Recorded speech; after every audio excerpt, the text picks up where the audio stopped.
અત્યારે ગણેશ મહોત્સવ ચાલી રહ્યો છે એવામાં તમને એશિયાના સૌથી મોટા ગણેશ મંદિરના હું દર્શન કરાવીશ। હા, હું વાત કરી રહ્યો છું મહેમદાવાદમાં આવેલ સિદ્ધિવિનાયક મંદિર, જે આણંદથી આશરે 50 કિલોમીટરના અંતરે મહેમદાવાદની વાત્રક નદીના કાંઠે આવેલું છે।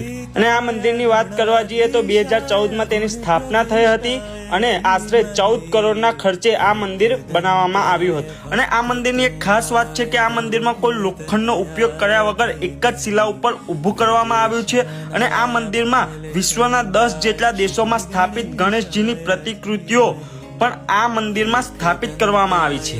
મંદિરની ઊંચાઈની વાત કરવા જઈએ તો 73 ફૂટ જેટલી તેની ઊંચાઈ છે અને મુંબઈના જાણીતા સિદ્ધિવિનાયક મંદિરની મૂર્તિ જેવી જ મૂર્તિ અહીંયા સ્થાપિત કરવામાં આવી છે। અને મુંબઈના જ સિદ્ધિવિનાયક મંદિરથી લાવવામાં આવેલી જ્યોત પણ અહીંયા સ્થાપિત કરવામાં આવી છે। તો હું તમને જરૂરથી કહીશ કે તમે પણ તમારા ફેમિલી સાથે આ મંદિરે બાપાના